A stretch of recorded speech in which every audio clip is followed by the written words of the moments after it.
This press conference we have called today is to deal with two bills.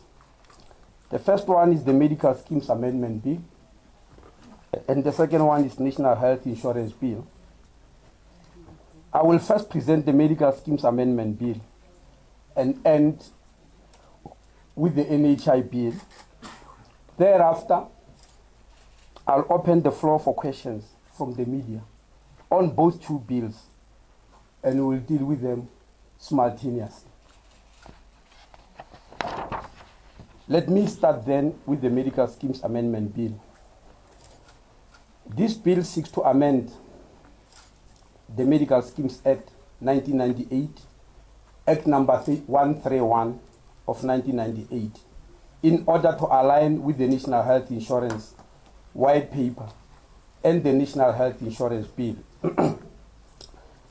The first reason for this amendment is that the implementation of NHI is not going to be a once-off event, but it will take place in a phased approach.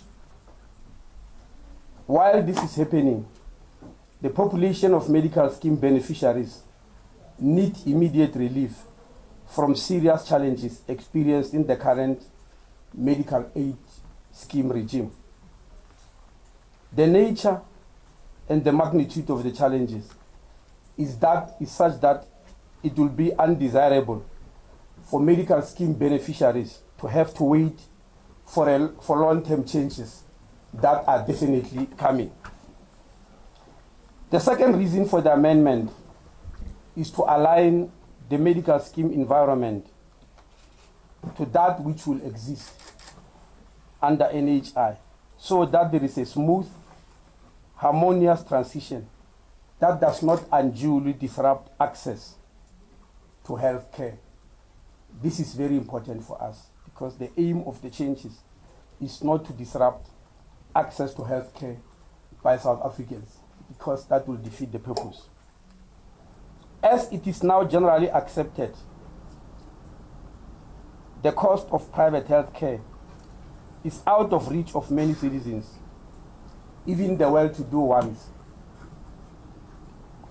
The only argument that persists is what are the reasons for these high costs. That there are high costs is beyond debate. It used to be a debate, I remember, around about 2009 when I came into the Department of Health, but eventually everybody came to their senses and accepted. But we have not yet resolved the issue of what is driving the cost. And because of this persisting argument, former Chief Justice Sandile Ngcobo has been appointed by the Competition Commission to conduct a public market inquiry into the cost of health care. He has been on it for more than 3 years now, and we are aware that he intends to release the provisional findings and recommendations for public comment on the 28th of this very month. I think that's next week. Unfortunately, we do hear rumors that certain vested interest groups are trying to block the release of the findings to the extent that they might even interdict it. I can only assume that they do not want the public to know the real truth. And this is very unfortunate. We hope it doesn't happen, because the public is eagerly waiting. People have given their inputs there. They want to know what is the final outcome. While we do not know the contents of that report, which former Chief Justice Ngcobo will release, however, we do know, because this was publicly done, that the presentation of the World Health Organization, as well as the Organization for Economic Cooperation and Development, the OECD, stated that, contrary to belief, only 10% of South Africa's population can afford what is being charged in private health care. I'm saying contrary to belief because we've been using the figure of 16% who afford private health care because these are people on medical aid. But the World Health Organization and OECD said that is actually not so. Hence, the amendments we are introducing today are meant to provide much needed relief to patients finding themselves in serious financial hardships. The first amendment that we are proposing, remember, these two bills are propositions to be debated by the public. So we are putting our proposal in front of everybody and say, this is what we are proposing. What are you saying as South Africans?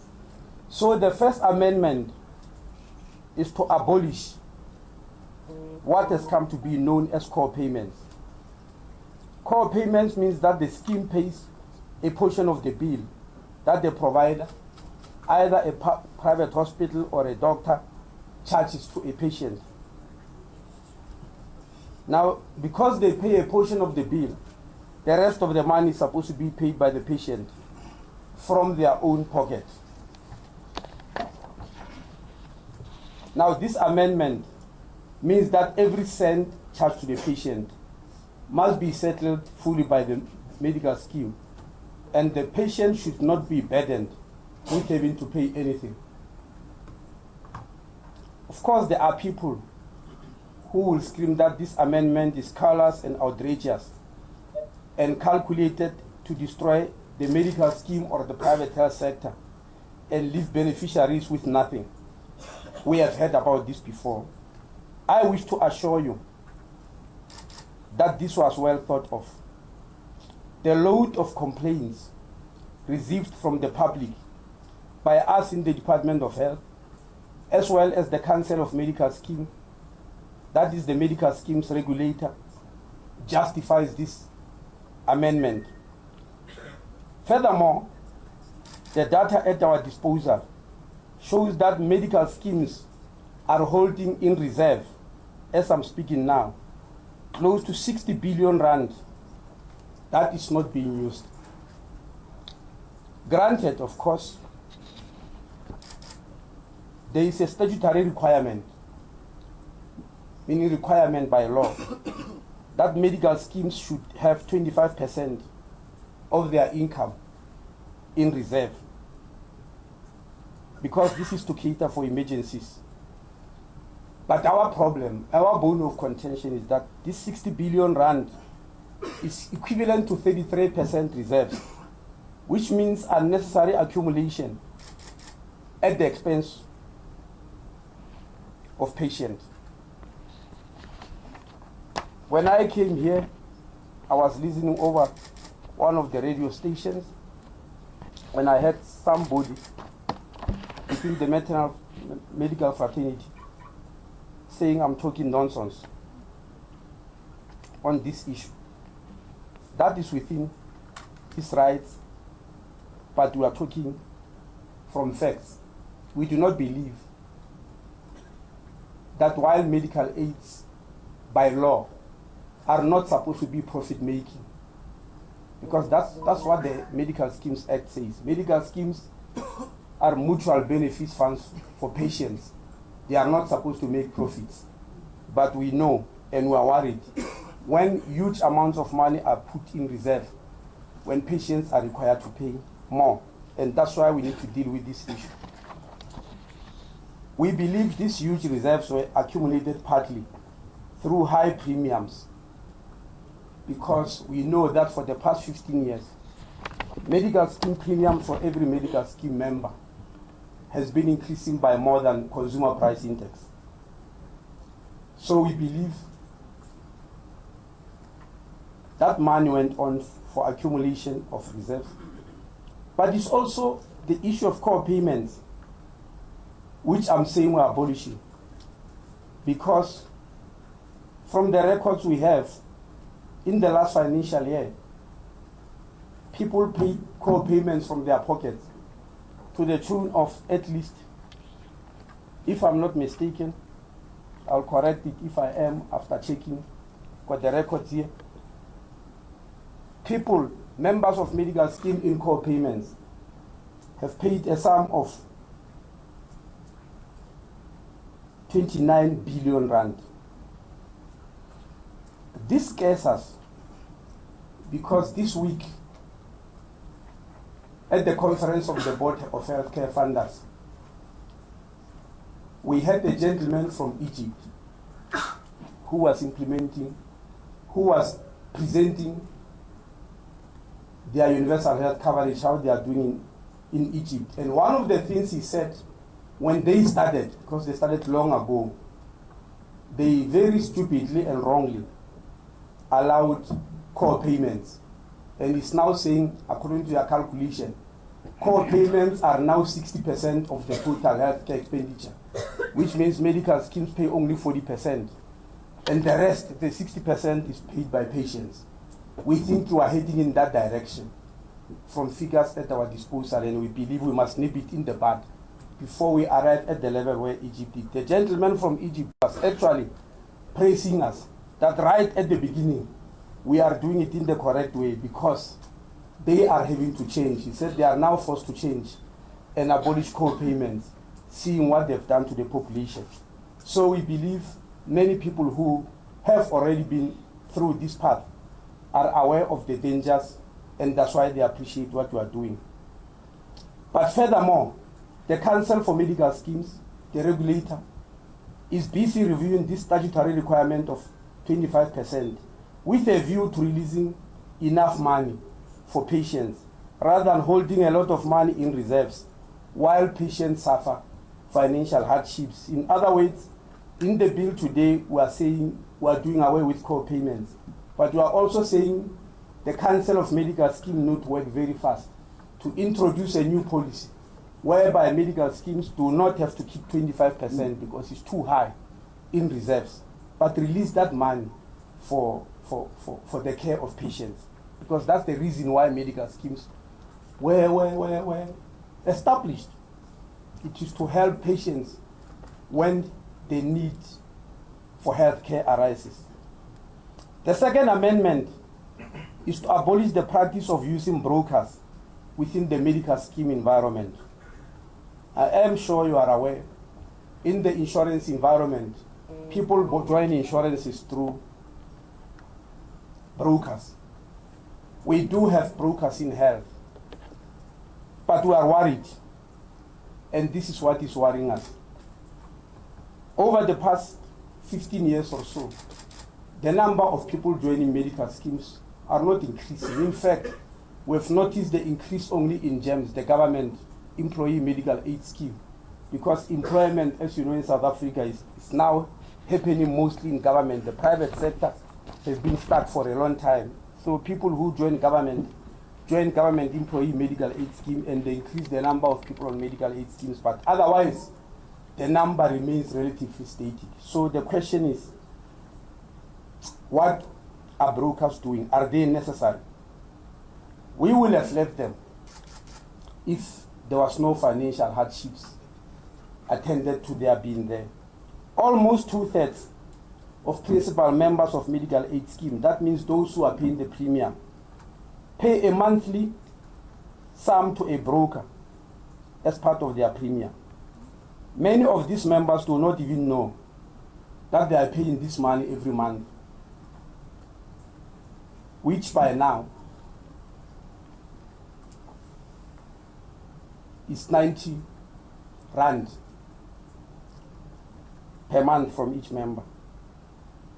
The total amount paid to brokers by members of medical scheme, many of them without their knowledge, is now 2.2 billion rand. We want this money to be available to pay for direct health expenses of members, rather than saving brokers who are actually not needed in the healthcare system. We contend that because we believe the rest of the insurance market might need brokers, not the healthcare system. And as the 2.2 billion rand paid to them will better serve the needs of members of medical aid scheme.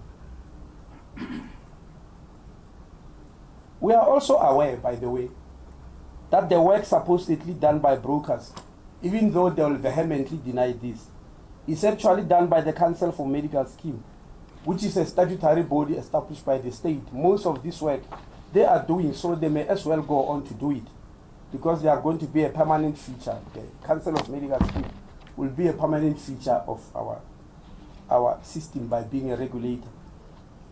The third amendment is to abolish the practice of prescribed minimum benefits and replace it with comprehensive service benefits. Prescribed minimum benefits were mostly hospital-based conditions, which has also ratcheted the expenditure of private health care, as I'll be able to demonstrate in a slide here later.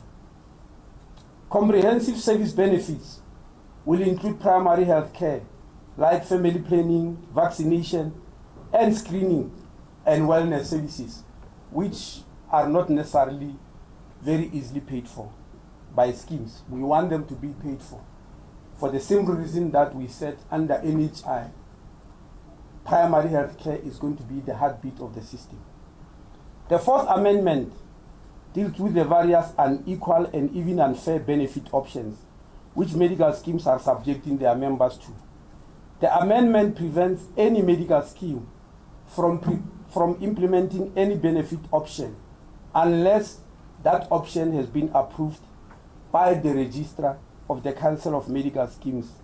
And in doing this, the registrar will have to determine first that such an option is in the best interest of the member or the patient rather than of any other party. The fifth amendment is to declare the carrying on of the business of medical schemes by persons not registered as medical schemes. And we want this to be an offense from now onwards if this amendment gets passed as a law. This relates to various health plans and cash plans that are flashed all over our screens and in the radios, in the market, in marketing. They are purporting to be selling health products like medical schemes do, but they are not registered with the Council of Medical Schemes, but they have opted to register with the FSB, Financial Services Board, which is now called Financial Sector Conduct Authority, FSCA. The Financial Sector Conduct Authority has amended its rules to exclude such entities from registering with them. So they will be in limbo. If they can't register with the Financial Sector Conduct Authority, but they are not registered with Council of Medical Schemes, then they are just in the balance without any regulation, but selling products. Not allow that. Either you register with the Council of Medical Scheme and you are a medical scheme, or you register with the Financial Sector Conduct Authority and you are offering a financial product. They cannot be anything in the middle, which we cannot be able to characterize. The sixth amendment is the creation of a central beneficiary and provider registry and the management thereof by the Register of the Council for Medical Schemes. This enabled the Register of Medical Schemes to understand the trends of behavior of medical scheme members in the selection of a medical scheme or an option, their age profile, their disease profile, without necessarily disclosing their confidential information, but just the profile. And when we say profile, we don't mean of one individual, we mean of a group. In that age group, how many people suffer particular diseases? To the majority in that group, in that medical aid scheme, suffer diabetes, high blood pressure. Are they HIV positive? Have they contracted TB? Are they very obese? Do they have cancer, etc., etc.? That's what we mean by disease profile. It will also allow him to determine the health-seeking behavior of individuals, as well as the geographic distribution of members of a particular medical scheme. This information will assist in the planning of NHI health services. Presently, medical schemes are reluctant to give this valuable information, and there's no act to compel them to do so. So we are putting them in an act so that compulsory to release that type of information. The 7th amendment is to introduce income cross-subsidization model. The essence of NHI, and we believe it must start now with the present medical aid scheme, is that the rich must subsidize the poor, the young must subsidize the old, and the healthy must subsidize the sick. At the present moment, ladies and gentlemen, we want to argue very strongly that it's the other way around. The poor, contrary to what I've heard always, the poor are actually subsidizing the rich. And that's our argument, and we are going to try and show it. So we believe the present contribution table charges the same rate for a lower income earner and a higher income earner for the same benefits. And this is not how the world should be in the world of tax. The whole question of income tax is that you pay according to your means. And those who do not have any means cannot pay tax, as we know. But we believe this is not in line. What we are seeing is not in line with that belief. So this practice completely negates the principle of income cross-subsidization, which is the principle underlying medical schemes and hence NHI. The 8th amendment is to compel medical aid schemes to pass back savings if a member uses a designated service provider according to the rules of the scheme.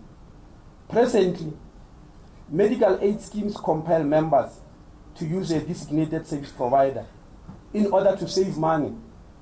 We believe this is a very good practice, which is to be encouraged. But however, the problem is that these savings are taken over by the scheme or the administrator instead of being passed on to the members in the form of premium reduction, because we believe they are saving money for themselves, not for the scheme, because we insist again that medical schemes are not supposed to make a profit. So when you tell members to save, that saving must come back to them. And that is not the case now. And the amendment is make sure that whatever savings a member does must benefit from that saving, so that it encourages them to save. The 9th amendment deals with the cancellation of membership and waiting periods between joining a scheme and accessing benefits. I'm sure you know very well that after joining the scheme, there's a particular time lapse in which you are paying premiums before you can benefit. But this has even happened to people who have to terminate their membership for various reasons. If I may give you an example, a nurse who is on a particular medical aid scheme leaves South Africa to work in the UK. I don't necessarily want our nurses to live and work in the UK, but they do go anyway. You can't expect that nurse to be in the UK and keep a medical scheme in South Africa. They don't. They terminate them. And when they come back to rejoin, there's a huge penalty. A late joiner fee, or that you are joining very late and all that. And we believe that is penalizing people unnecessarily. Because while we do not encourage going to work in the UK because we need the human resources, but such people should not be penalized. Because under NHI, there's going to be no penalty for late joining. But this problem further protect the interest of living spouses after the passing of the principal member. Because in most cases, after the principal member passes on, the spouse cannot continue that medical scheme until they themselves register as principal officer, and there's a time lapse in which they suffer. And this happens even after retirement, prior to the member getting their retirement benefits. The benefits from medical aid stops. And what happened to the family, the wife and the children, or the spouse rather, not the wife, the spouse.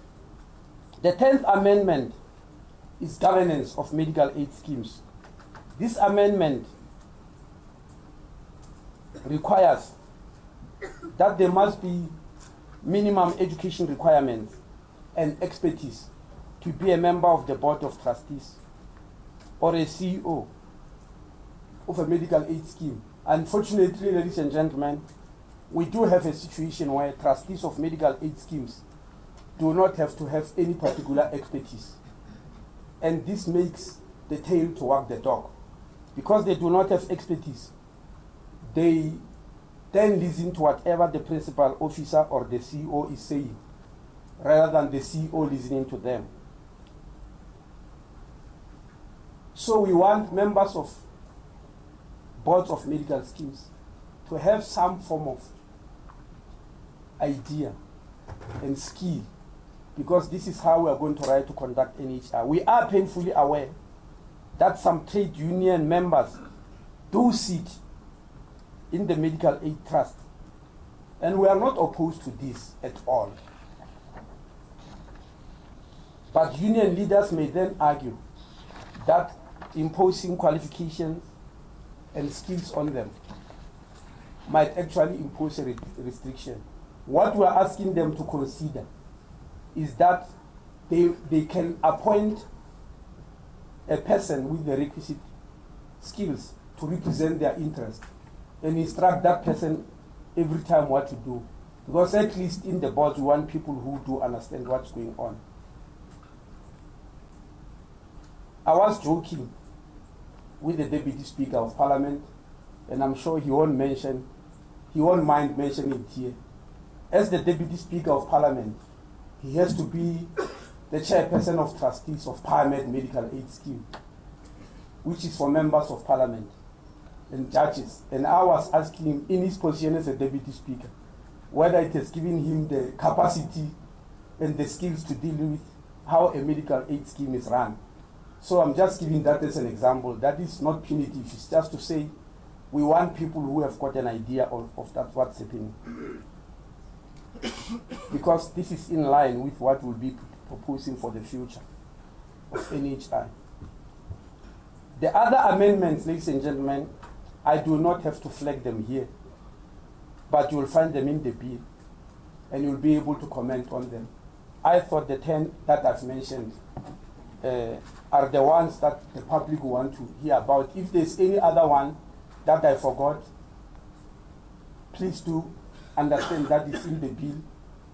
It's not because I undermine it, but I just thought these 10 are the ones that we need to mention.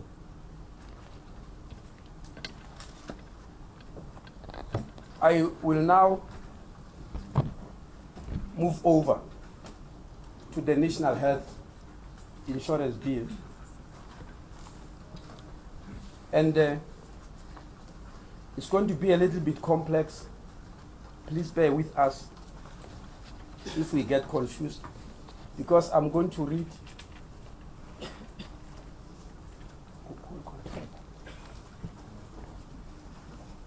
I am told that it will be better for me to go over there. Oh, the mics are here. Sorry. It's going to be a little bit complex because I'll be reading the speech, but also demonstrating in the form of slides.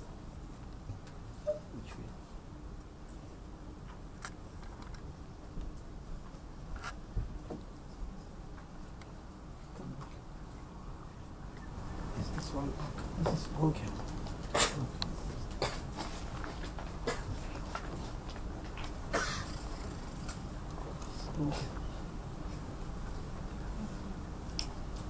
Hey, they've given me a computer with broken care pads here.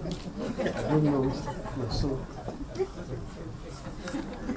for a person like myself, a novice in computers like myself, it's a big challenge. Yeah. Okay. No, this will solve the problem. I do not want to start by assuming that people actually know what NHI is. I've heard many people debating very emotionally and passionately, but when you listen to them carefully, you realize that they've got their own version of what NHI is, and perhaps even their own definition, and this is worrying. And I've heard others debating very hard, and I realized that they actually never went through the white paper.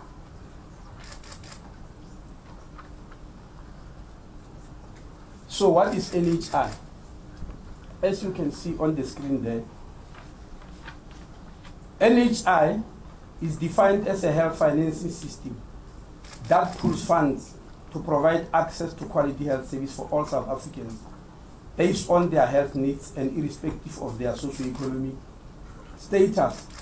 I always emphasize that this definition may as well fit in the definition of medical aid schemes, but there are two very notable differences.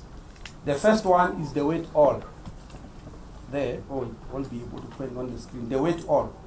It says you pool funds for all South Africans, whereas in the medical aid is for us selected few. And the second difference is that it's based on your health needs irrespective of your socio-economic status. We are told every time that this is madness. It will never happen in this world. But we are surprised why people can't see the obvious. Any medical textbook or a nursing textbook, Professor Bing, will never tell you that this is hypertension and the treatment. There is one type of treatment for the rich and one for the poor. It gives you the same treatment and say when a person has got hypertension, this is how they get treated. But this is not what we do in everyday life. We don't do that. And we are wondering whether we believe the world must be allowed to continue being like that. Because how is it that we teach people one set of rules and practice different set of rules? So when we say irrespective of socio-economic status, you must be treated equally. We are not being callous, we are being realistic. And also, Section 27 of the Constitution of the Republic of South Africa says healthcare is a right.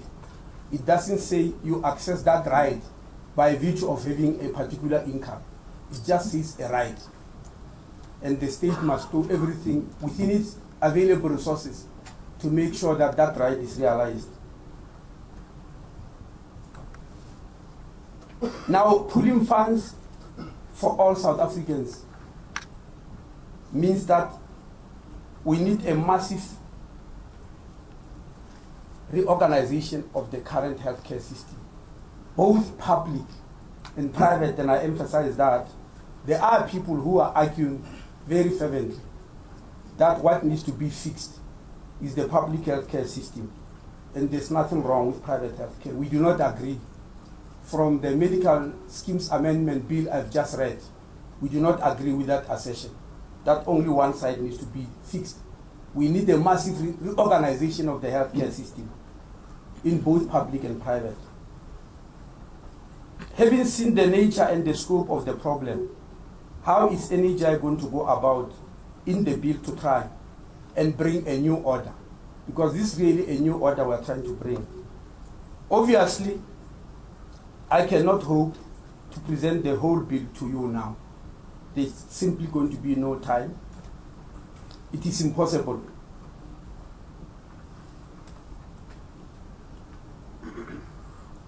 I'm going to present the bill to you to read and participate during the comment period.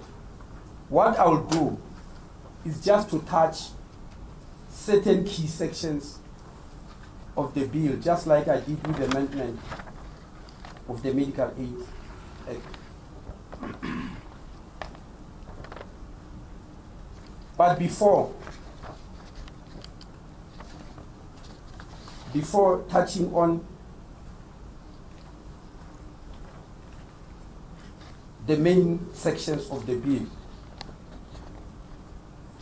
Let me deal with one extremely important issue: the quality of public health care, which has been a subject of very intense, emotional, angry, and despondent debates that took place in the last 3 weeks or so.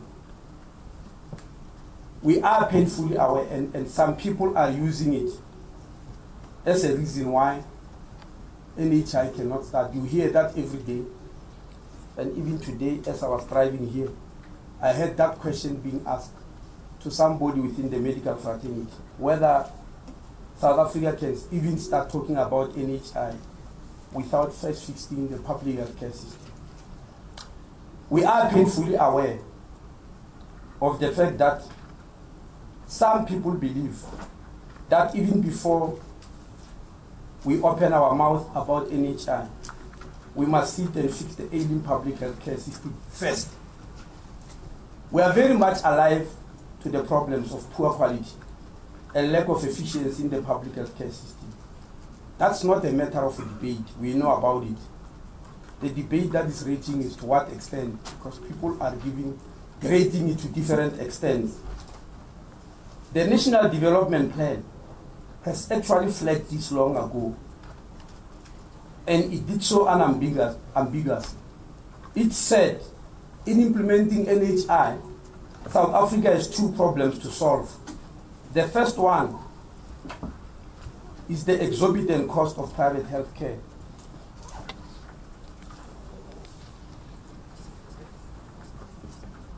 And the second one is the poor quality of care in the public health care system.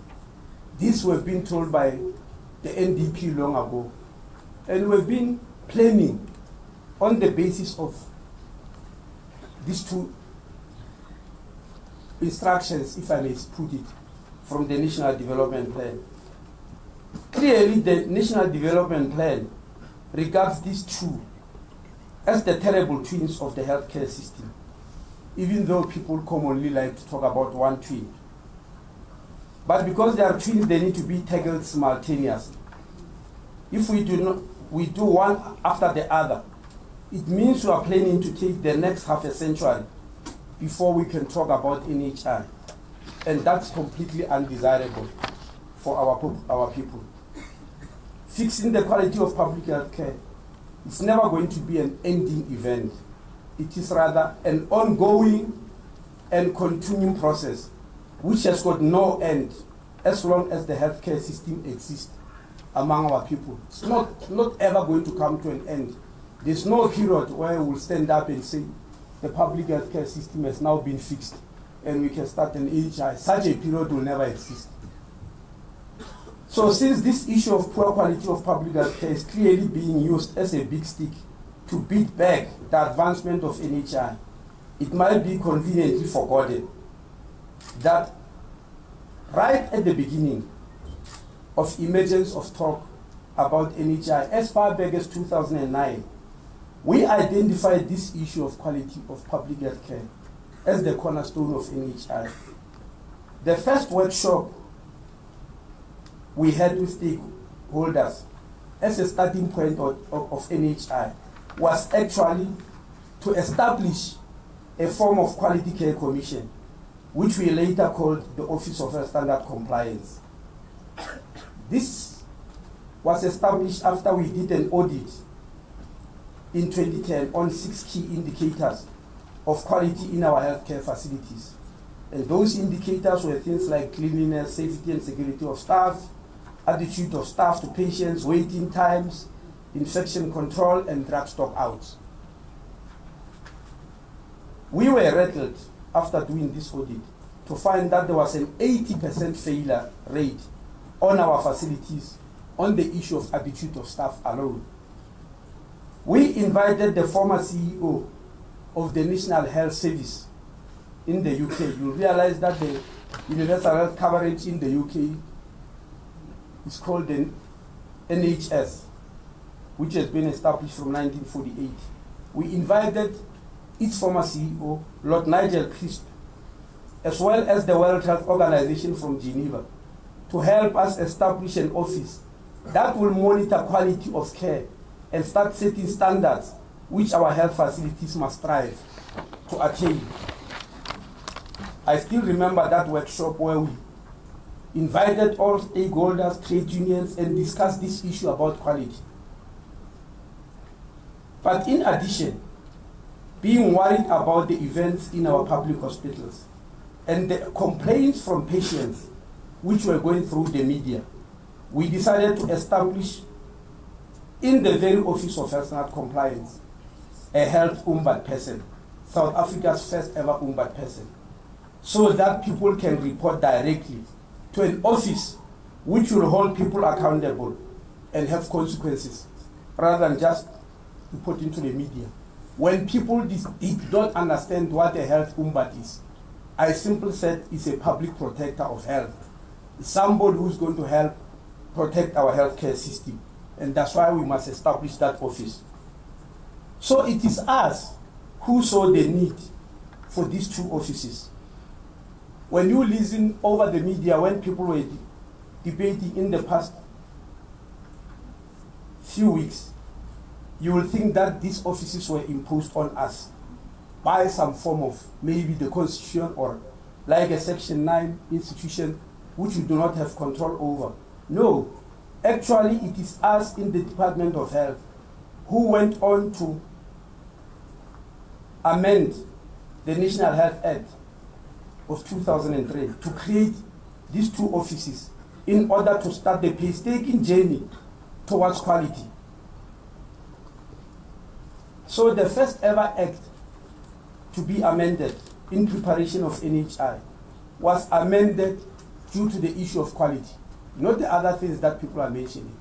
The first ever act in preparing NHI, we did it for the issue of quality. And when the two offices started doing their work and uncover a very serious problem, it is because we established them solely for that purpose.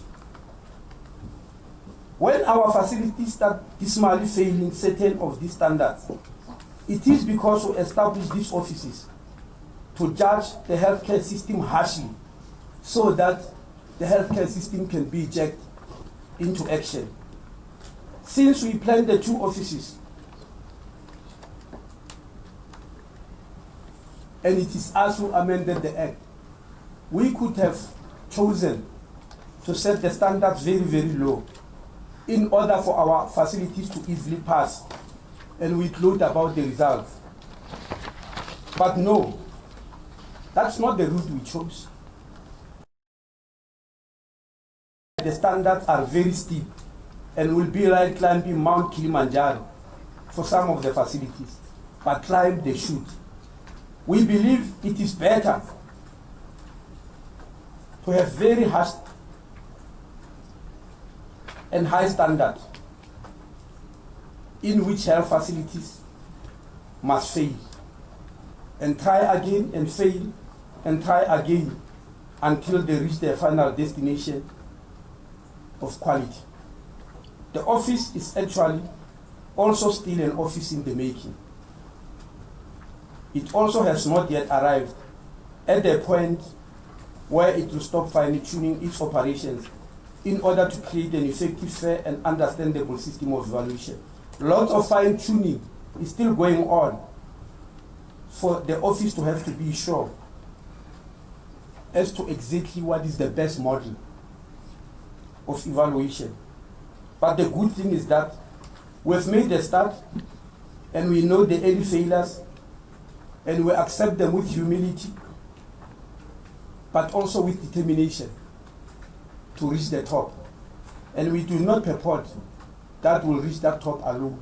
We'll reach it together as a country, because health is a societal issue and people must take interest in the healthcare system. When we call over people to join clinic committees and hospital boards in order to push for these issues of quality and the correct things to do, they must oblige and help. Without the office of the Ombud, the Life is Dimeni saga will definitely not have ended the way it did. Hence, establishing that office, when we did, was a timely intervention by us in pursuit of good quality in the healthcare system, but also in pursuit of accountability, which we believe must be normal practice from now henceforth. Later on in the presentation, we shall demonstrate changes in the form of legislation, which will further expedite our journey towards achieving quality. Let me then go back to deal with the main features of the bill. Firstly, the objectives of the bill. No, I wrote them here, they are not on the slides. The objective of this act is to establish a fund that aims to achieve sustainable and affordable universal access to healthcare services by, number one, establishing and maintaining an efficient fund through the consolidation of revenue so as to protect users against financial risk. Two, serving as the single public purchaser of health services in terms of this act so as to ensure the equitable and fair distribution and use of healthcare services. Three, ensuring the sustainability of funding for healthcare services. And four, providing for equity and efficiency in funding by actively purchasing healthcare services, medicines, health goods, and health-related products from certified, accredited, and contracted service providers. So let me go to the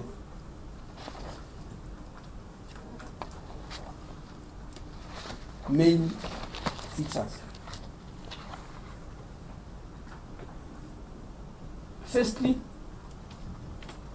let me state, even before going to the main features, that while the National Development Plan, as I said earlier, said we must solve two problems: the exorbitant cost of private health care and the poor quality in the public health care system. It also said by 2030, to reach universal health coverage, everyone must have access to an equal standard of health care, regardless of their income. But they secondly, in the National Development Plan, state that a common fund enables equitable access regardless of what people can afford to pay or how frequently they need to make use of health services. What puzzles me is that with these provisions, the National Development Plan was easily passed by the country. It was even passed by all opposition parties in Parliament. The only part that was questioned in the National Development Plan was the economic part, which was questioned by some in the trade union movement and some in civil society, that it is not good enough for our development. The rest of the National Development Plan was adopted and hailed as it is. And it says we must establish a common fund to enable equitable access regardless of what people can afford to pay or how frequently they need to make use of the health services. That is the National Development Plan which has been adopted, which I suspect is being disowned now when we try to make it alive through the universal health coverage. Now, what problems are we trying to solve to achieve this universal health coverage or NHI? What are we solving at the present moment which is causing such debate? According to the World Health Organization, a country spends 5% of its gross domestic product on health. And if it does so, it's supposed to have good health outcomes. Now, the gross domestic product expenditure of 5% is not the budget of health. We're not talking about the budget of health. We're talking about the total wealth generated within the borders of the Republic of South Africa. If you do not understand what that means, let me go on. At the moment, South Africa is not spending 5%. We're spending 8.5% now by 2018. And just for comparison, average countries in Europe are at 18%. Sorry, excuse me, let me start again. Average countries in Europe are at 9%. It's only United States which is far out at 18%. And if I get an opportunity in this press conference, I'll say something about it, because we seem to be imitating that and we are going to head into the wilderness. Countries in Europe are on average at 9%, which means in terms of health expenditure, we are in the same WhatsApp group with Europe. And the question is, if we are in the same WhatsApp group, why can't our healthcare system be comparable? They look like chalk and cheese. And the reason, which many people are trying their best to run away from, is the way the money is divided. Because out of this 8.7%, 4.5% serves only 16% of the population. And the remaining 4.2% serves 84% of the population. This is gross inequality by any standard, which I don't see why people believe the country must ignore this. I heard some trying to argue that problems in the healthcare system have got nothing to do with inequality. If inequality has got nothing to do with the social lives of our people and their final destiny, then I don't know what will. Now, there have been lots of arguments that this comparison I've put on the screen is wrong, because the 4.5% of the GDP that goes to 16% of the population is private money by members of the medical aid scheme who are paying their way out, and we can't blame them for being able to afford. I want to argue strongly that it is not true.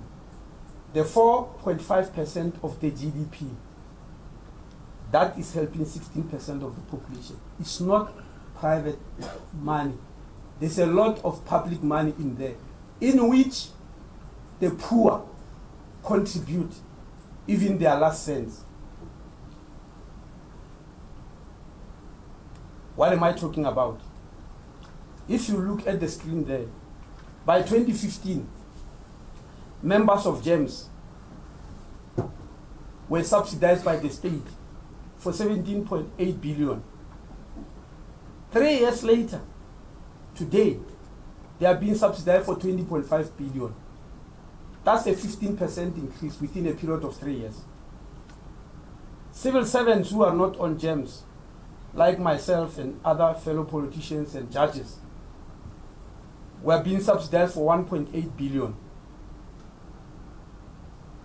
By 2015, it has jumped to 2.2 billion, a 22% increase in subsidy within a period of 3 years. And how many people are talking about here? How many judges do we have in the country? 265. How many members of parliament? Hardly 1,000. 490 in Cape Town and 86, 80, 40 in all the other provinces. And look at the subsidy. SOEs, state-owned enterprises, where people as individuals earn sometimes 5 times more than what a president of the country earned. But by 2015, they were subsidized for 7.2 billion. In this climate where everybody is complaining about SOEs, that amount increased to 8.3 billion within a period of 3 years, a 15% increase. So total government as an employer subsidy moved from 26.8 billion in 2015 to 31 billion by 2016. Then it doesn't stop there. Medical scheme credits and rebates. Everybody who's on medical aid scheme, regardless of whether they work for the state or a private company or SOE, as long as they are on a medical scheme within the borders of the Republic of South Africa, they get tax credit and tax rebates. And this tax credit and rebates were 20 billion rand by 2016.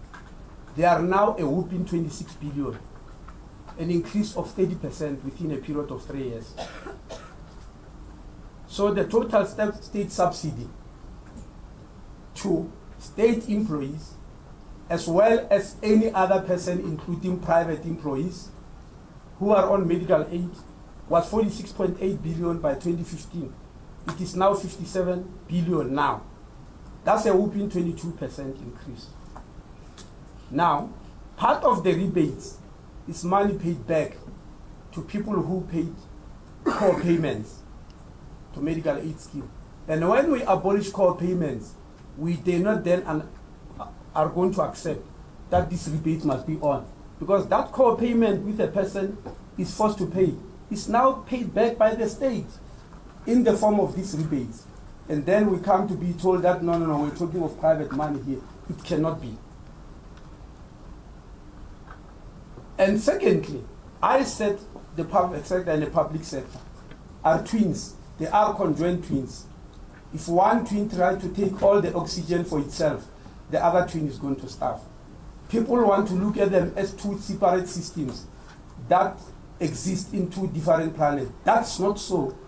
These are systems existing within the borders of the country. What happens in one system adversely affects what happens in the other. So let's look at this private healthcare expenditure again. If you check on the slides, by 1998, it was less than 50 billion rand. It was actually around about 38 billion.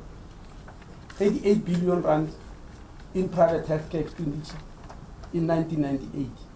Today, it is 451 billion. Sorry, excuse me. I made a mistake. My apologies. Today, in 2018-19 is 230 billion. If you project from what happened from 1998 and look at the trend and the percentage increase, you can calculate that next year it will be 247. And by 2029, 2030, then the 451 I was talking about, you can project that.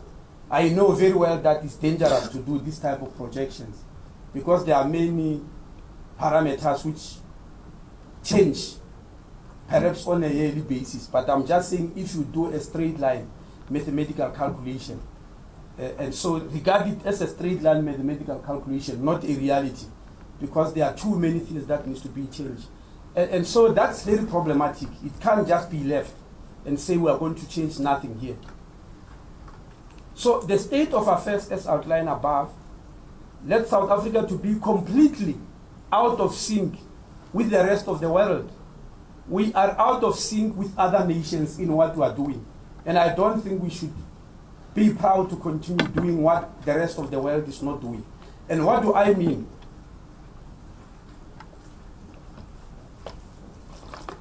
Look at this. The World Health Organization has calculated what they call the share of spending from voluntary health insurance, meaning in our case from medical aids, as a percentage of the total expenditure of health in that country. This calculation was done in 2012 for countries with populations of more than 600,000. I'm sure you are aware that in this world, there are countries with a population of 1,000 and a president and a deputy president and all the other people that are found in government. So, but this one was done for people whose population are more than 600,000. What does it show? It says South Africa is an outlier. The amount of money we are spending in private health care as a percentage of total expenditure is happening nowhere in the world. We're number one at the whopping 42.2%. We've even overtaken the United States of America.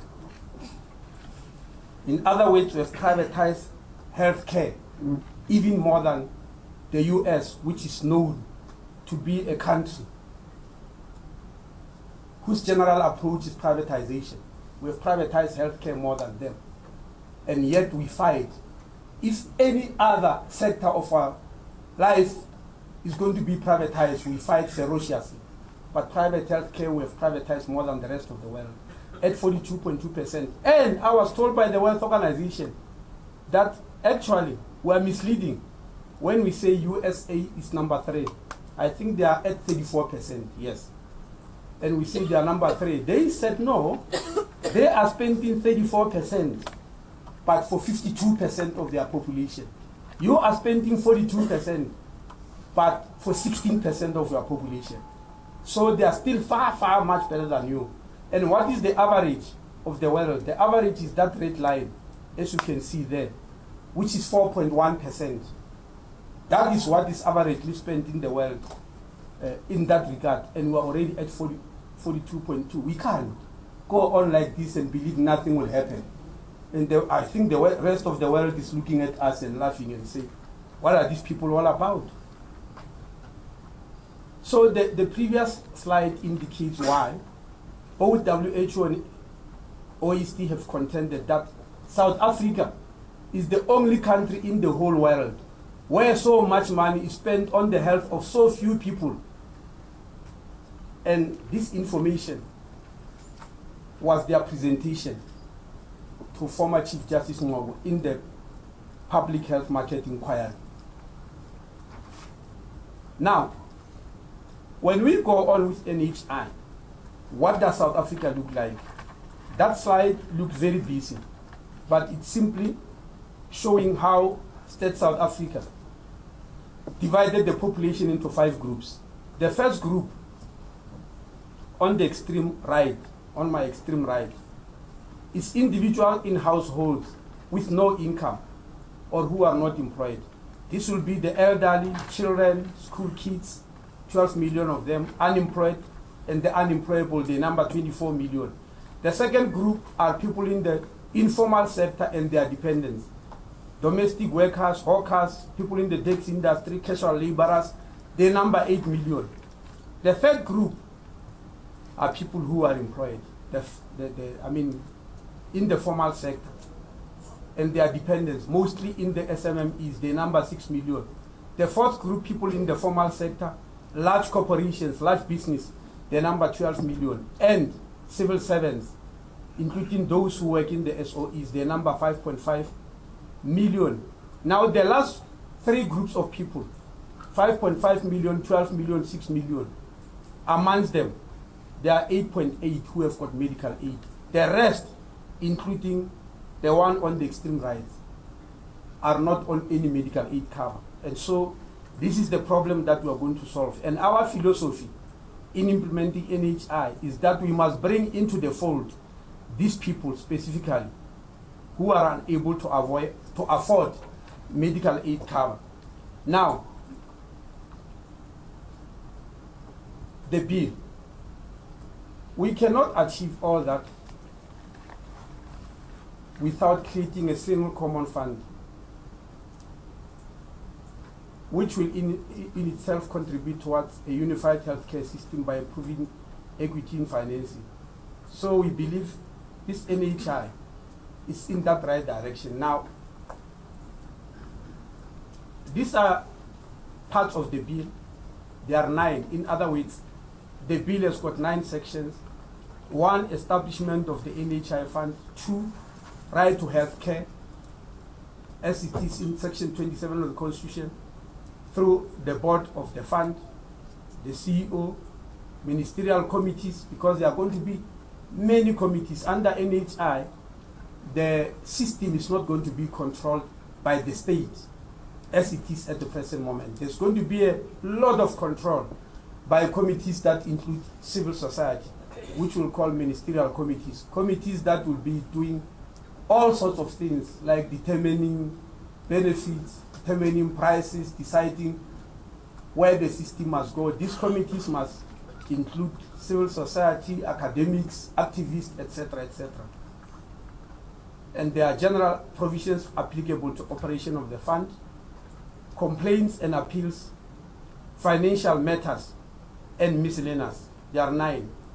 Now, I said I can't take you through the bill. It will be impossible. But I can take you through common features of this bill.